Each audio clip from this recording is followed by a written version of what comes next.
Hello दोस्तों, आज मैं अपने YouTube चैनल पे एक कजरी गीत लेकर के आई हूँ। मेरा गाना कैसा लगेगा लाइक करना, सब्सक्राइब करना, कमेंट बॉक्स में ज़रूर बताना और मेरा गाना ज़्यादा से ज़्यादा दोस्तों शेयर करना।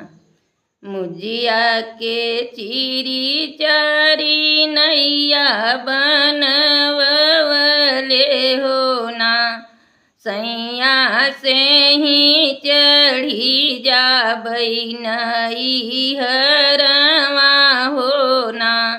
मुजिया कन्हैया धन बही बुही जाई हैं हो ना, धन डूबी जाबू बीच मजदरवा हो ना।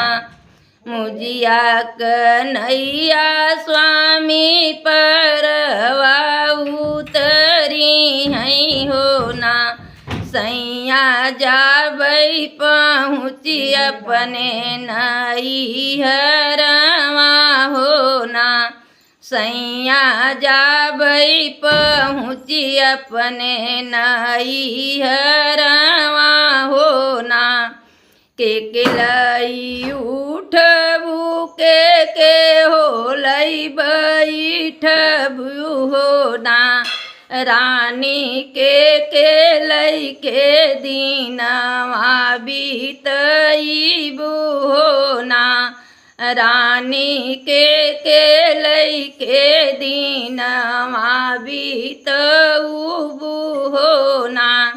माई लई के उठबई बहिनी लई बैठबई हो ना, सैया भौजी लई के दीनवा बीतऊबई हो ना, सैया भौजी लई के दीनवा बीतऊबई हो ना।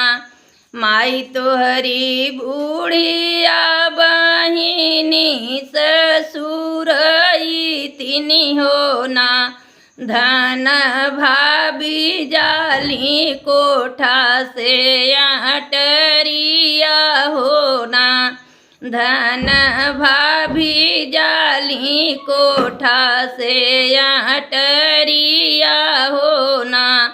भाभी मोर इज्जतदार हइयो बिटियवा हो ना, सैया भाभी मोर इज्जतदार पतोहिया हो ना, सैया भाभी मोर इज्जतदार पतोहिया